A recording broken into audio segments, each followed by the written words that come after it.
You got her pregnant?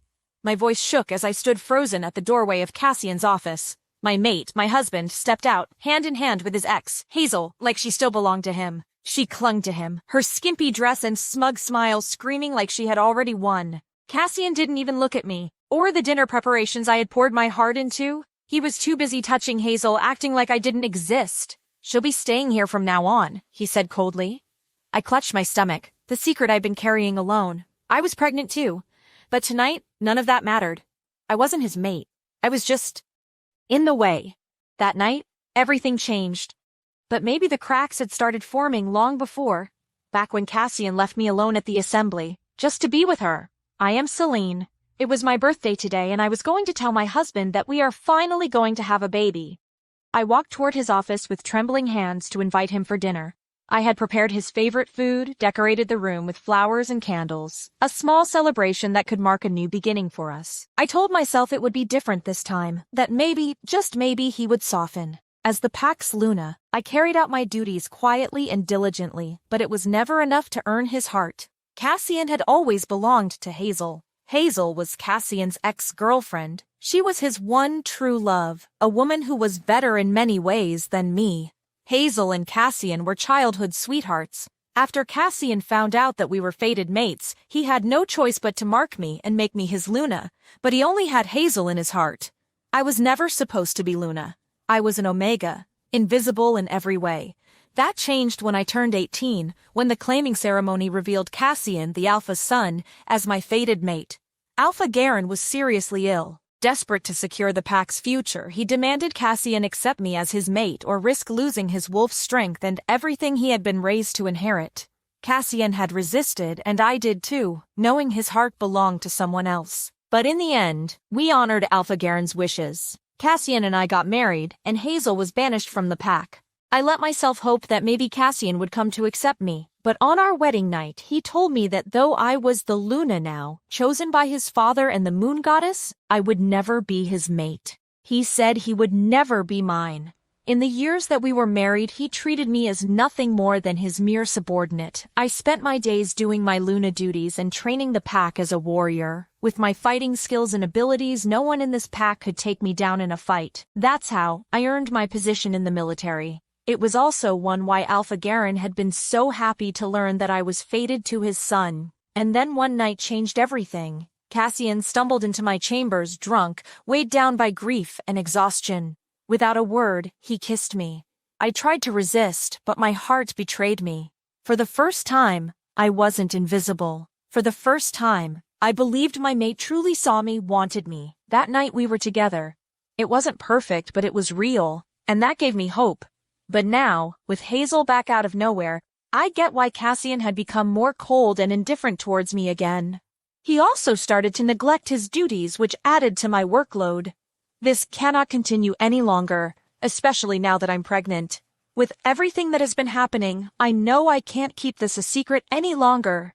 My palms grew clammy as I approached Cassian's office. I hadn't seen him the whole night, and searching his office was the first thing I could think of. Doubts and insecurities filled my mind as I drew nearer to my destination.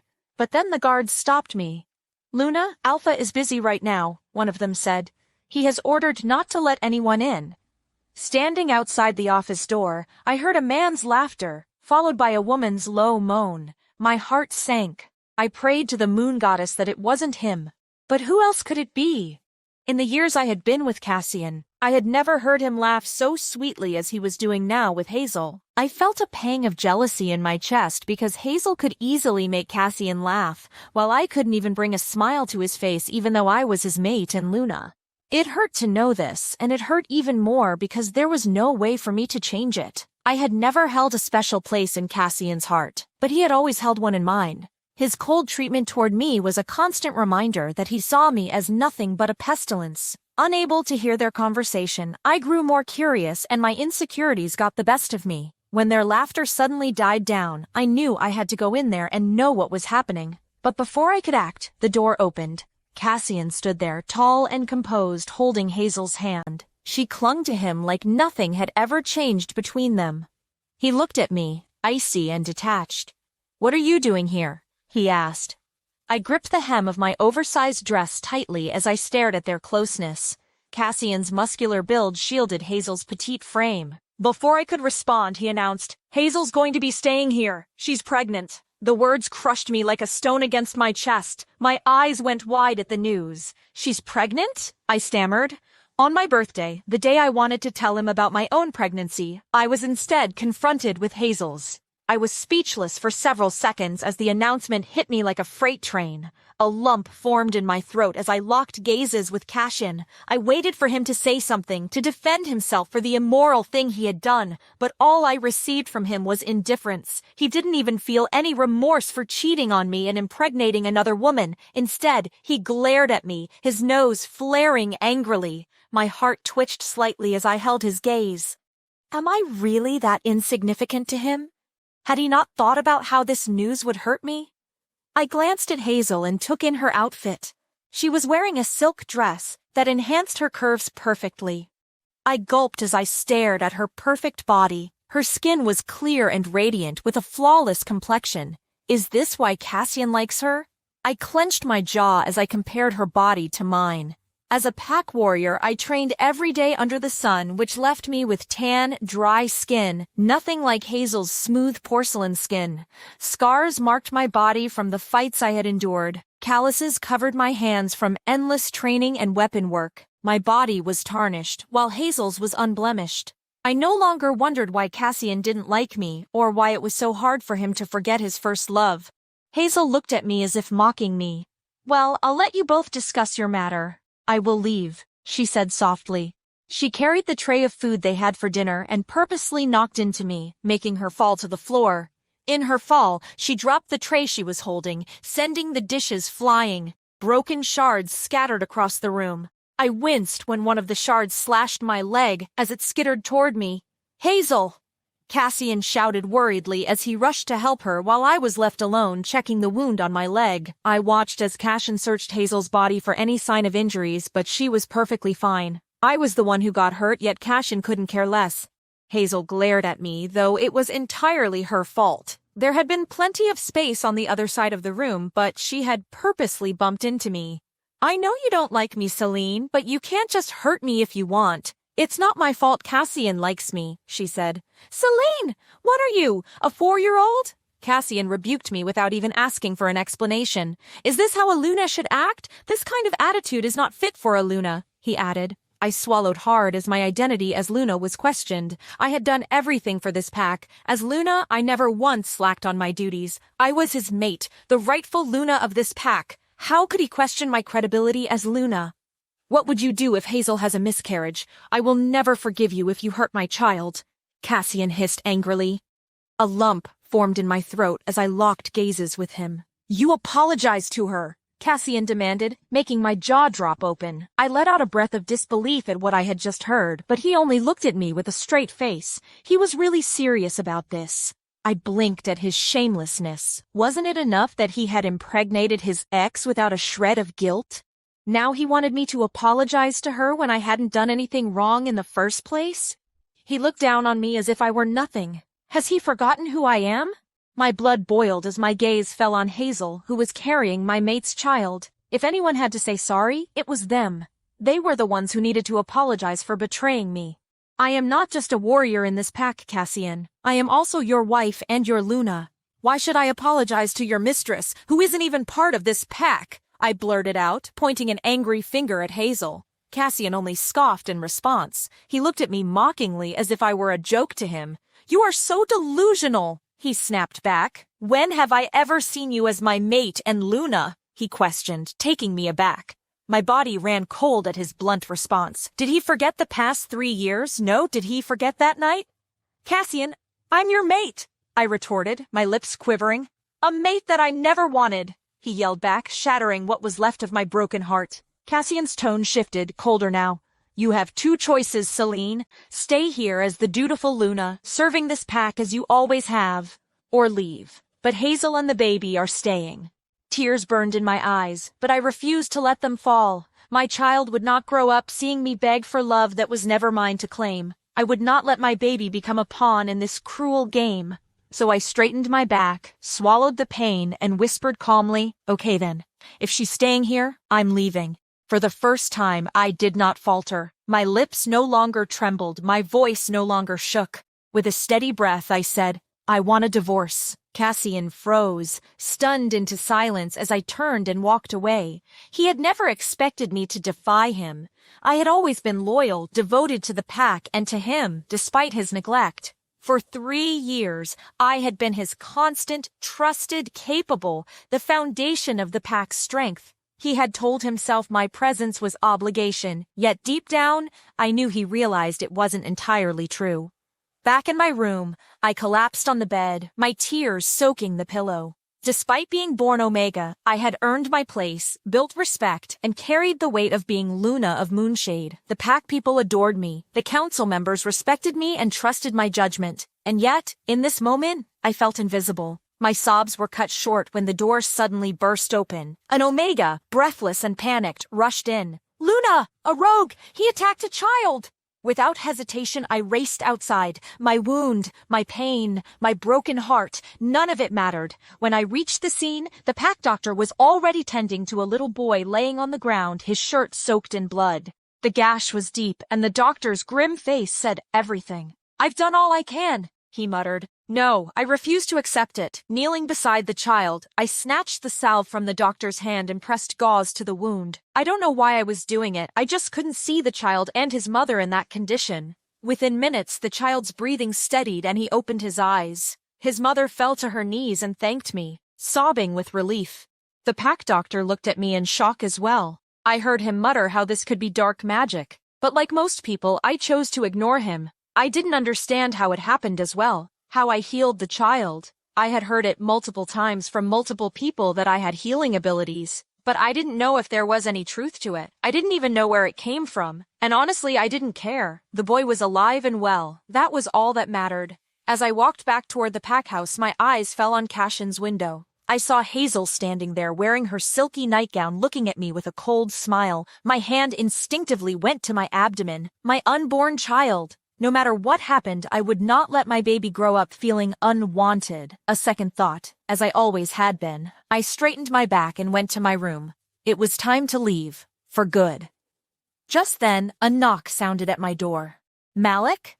I exhaled in relief when I saw Cassian's cousin standing outside my door, smiling at me. The wrinkles on my brows eased, and I beamed when I saw him. Malik was kind, always nice to me. He was Cassian's cousin by blood, yet the opposite of him in every way, calm, strong, and unpretentious. He never looked at me as though I was lesser. Malik was the alpha of the Celeste Fang pack. He had once been the rightful heir of our pack, Moonshade, but after Alpha Garen died, the council chose Cassian instead because Malik's mother was a rogue. His pack was the only one that didn't follow status classes. In the Celeste Fang pack, everyone was equal, like in human society. Members weren't ranked by the level of their power. Unlike Cassian, Malik always showed me kindness. He treated me like a person, not just a Luna bound by duty.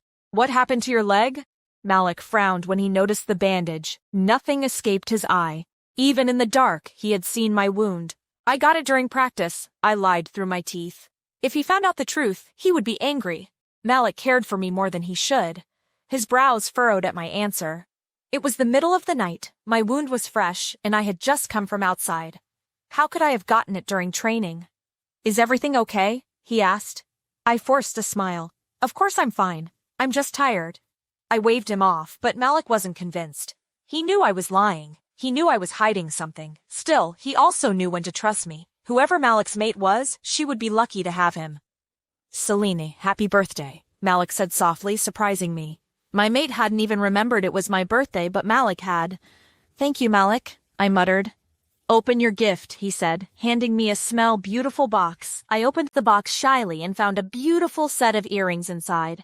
"Oh, goddess, Malik, these are beautiful, but I can't accept them. Please," I told him. "Selene, it's rude to return a gift, don't you know that?" he teased, "and especially on your birthday." He pushed the box toward me. "Keep them, I insist."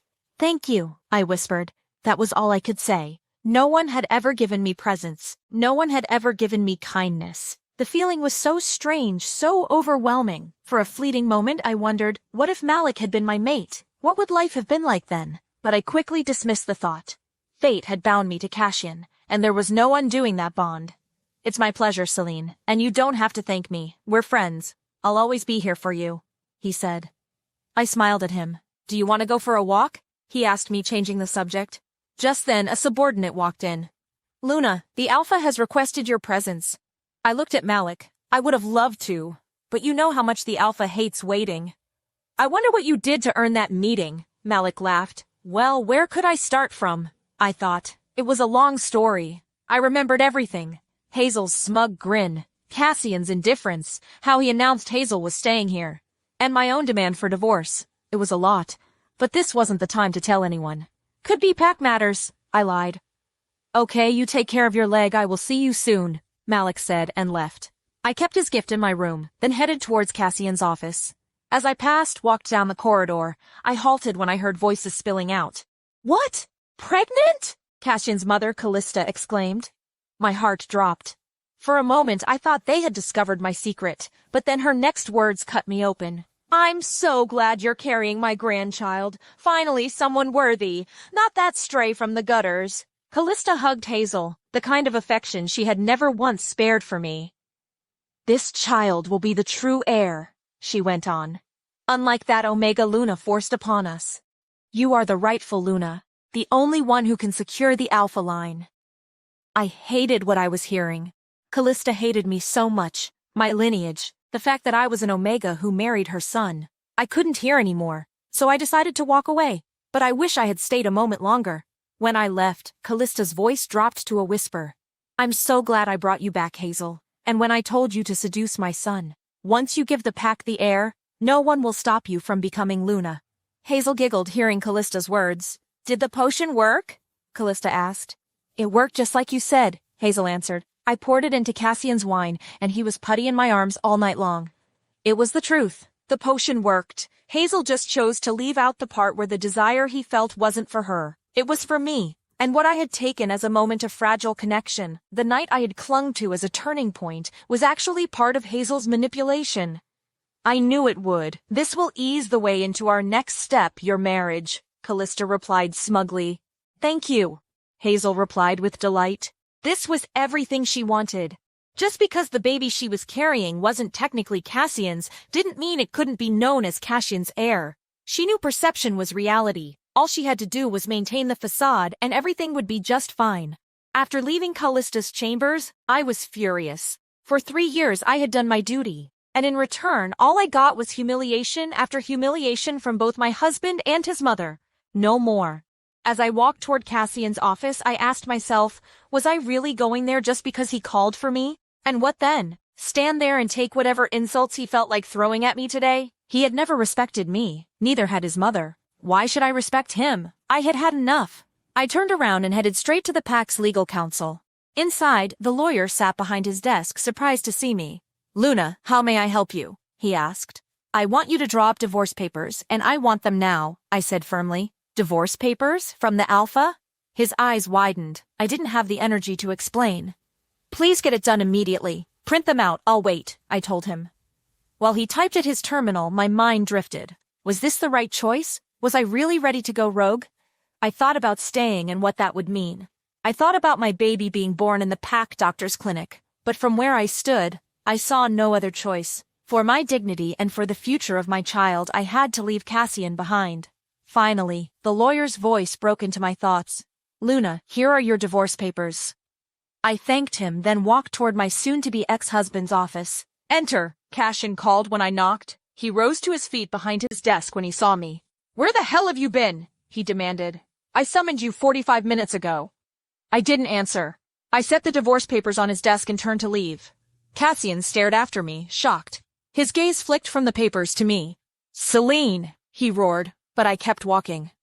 I had nothing more to say. Cassian's POV. Divorce? I couldn't understand. I sighed and raked my hair in frustration when my mind drifted off again instead of focusing on the paperwork I had to finalize for the day.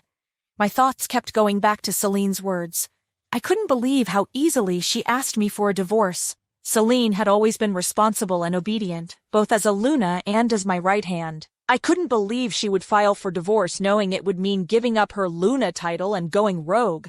I leaned back in my chair and shut my eyes as the headache started building. She must be speaking out of pure emotion. Once she calmed down and saw things clearly, she would realize divorce was too much. I jolted when someone suddenly entered my office without knocking. For a moment I thought it was Celine, but it was my beta. "Are the papers signed already?" Beta writer asked as he strolled inside. I glanced down at the papers my mind had barely absorbed. Before I could answer, he spoke again. "You've been out of yourself ever since Luna Celine left your office. What happened between you two?" he asked curiously.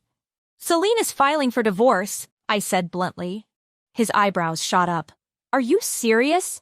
Do I look like I'm joking?" I glared at him. His brows furrowed as he thought carefully. "Is this a good thing or a bad thing?" My eyes narrowed, but I couldn't blame him for asking. Although Celine and I had been married for 4 years, we had never been intimate. I had never treated her as my true mate, and now Hazel was back and carrying my child. It was natural for Beta Writer to wonder. "Of course, it's a bad thing," I answered. "She is our pack Luna. We cannot lose her." When I first met Celine, I thought she was just a weak Omega who couldn't handle the role of Luna. But as time passed, I had to accept that she was one of the most powerful women I had ever met. The way she took care of the pack, managed matters, and built alliances, those were things not everyone could do. "How about Hazel then? Will she become the Luna?" Beta Writer asked as he plopped onto my couch, making himself comfortable like it was his own home. "She's pregnant with your child. I'm sure she'd love to be the pack's Luna." "Hazel can't be our Luna," I said flatly. "She'll never be half as good as Celine. Besides, our pack can't afford to lose someone like Celine." All of this started because I got Hazel pregnant. If that hadn't happened, Celine would never have thought of divorce. What happened with Hazel was an accident. I was drunk. I don't even remember how that night happened after she came back. I hated myself for losing control. The next thing I knew, Hazel was pregnant. I couldn't undo it. I had to take responsibility. The baby is innocent, still mine. My duty now is to take care of Hazel and my child, but Celine is the rightful Luna. "I'm not divorcing her," I told my decision. "Then why don't you just tell her that?" Ryder asked, like it was that simple. "Celine is still angry. If I go to her now, she'll only hate me more." My downcast expression lifted as a thought struck me. "Trust me, once Celine calms down, she'll realize divorce isn't what she wants. She won't choose to leave the pack and live as a rogue. Who in their right mind would want that?" "What are you planning to do now?" Ryder asked. "Buy me some flowers, lilies," I ordered. "What?" Ryder frowned, clearly caught off guard. "I shouldn't just wait for Celine to calm down. I should try to ease her anger too," I explained. "If she sees I care, she'll rethink everything. She'll know I don't only care about Hazel." Hearing my reasoning, Ryder didn't ask more. He left to get the flowers. What better gift than flowers to win a woman's heart? Once Celine receives them, she'll see the truth. She'll rethink her words. She'll realize I still care. Celine's POV. My heart was heavy with grief, and my body dragged with exhaustion when I returned to my room. Pregnancy made me softer, more emotional. It drained me quicker than before. And with everything that had happened lately, every step back into this house felt heavier. I didn't want to see anyone. Not Cassian, not anyone who could make this wound deeper. I just wanted to gather my things and leave, nothing more. My hand moved instinctively to my bump. My chest ached with guilt as I thought of my child. I knew what it meant to grow up without a father. I never wanted that for my baby. But what was worse, growing up fatherless or growing up with a father who never wanted you? Cassian already had Hazel, already had a child with her. Why would he want mine? It didn't matter anymore. My mother had raised me alone. I would raise my child better than she ever raised me. Stronger, safer. "Where do you think you're going?" A sharp voice cut through my thoughts. I zipped my luggage before I turned. Callista, Cassian's mother, stood in the doorway. Callista had always disliked me. To her, I was too weak to be Luna, undeserving of her son, unworthy of her family's name. For years I bent myself into every shape possible to earn her respect, or at least her peace. But no matter how hard I tried, she never accepted me. She hated me for who I was, and she never missed a chance to remind me of it. Her arms were crossed, and I knew what was coming. She was ready as always to tear me down. But I wouldn't take it anymore. "I thought you did not want me here. Didn't you always force me to leave this pack and denounce my title?" I retorted. Before, I used to let her insult me, yell at me, and vent her anger on me even at the cost of my own dignity. I never talked back to her since she was my mother-in-law and I had to respect her. Now that Cassian and I are getting a divorce, there's no need for me to suck it all up when she and I will no longer be related to each other. Her eyes widened when she heard my disrespectful response. You! She raised her voice as she pointed an angry finger at me. Is that how you are supposed to talk to your own mother-in-law? Don't worry, you are not going to be my mother-in-law anymore. Cassian and I are getting a divorce, and I'll be leaving this pack for good. You won't have to see my face just as you wanted, I yelled back at her. Finally, after so many years of being silent whenever she disrespected me, I could defend myself. It felt good to be able to stand up for myself again instead of just accepting insults and keeping everything in. Really? Her face, which was contorted with anger, suddenly brightened when she heard my words. You're leaving? She asked again, not quite believing it. Yes, I'm finally leaving this place, I said when I saw her reaction. Finally you came to your senses, she responded with a look of relief. Hazel is now pregnant, and the pack finally has an heir. You have been married to my son for 3 years, but you couldn't born him any children. Hearing her words, I looked down at my belly and stilled. Now that you've decided to leave for good, don't you ever come back. You only bring misfortune to us all. You are a jinx to our pack, Callista added. I'm not coming back. I will never come back, I told her. I should have you whipped for taking to me like that, Callista raged back. Ungrateful Omega scum. If it wasn't for my husband's interference, you'd still be wallowing in filth. Before I could say something, I saw movement out of the corner of my eye. Cassian stood in the hallway behind his mother, his arms folded over his chest, his back against the opposite wall.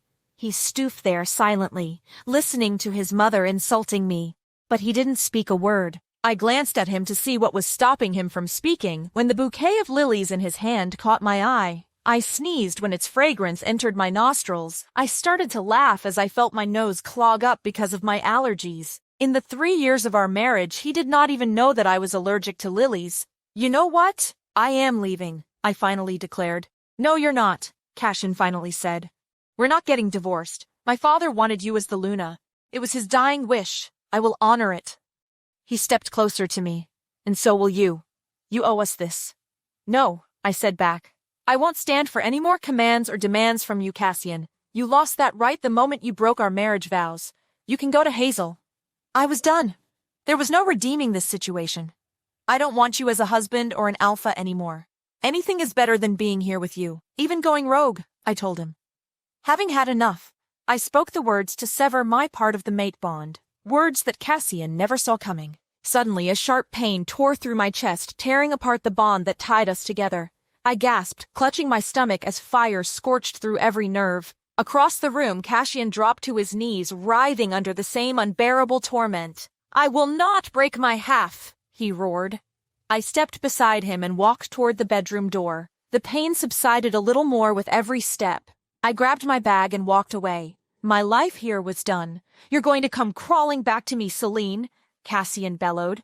And when you do, I'm going to make you beg for my forgiveness. I will never come back here. Not even the threat of death itself will bring me to these lands.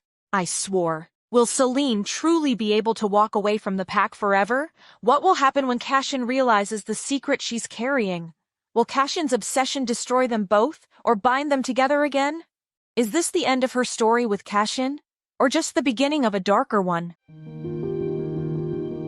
Please subscribe to the Pocket FM YouTube channel and press the bell icon for instant notification. Check out our channel for more such exciting shows.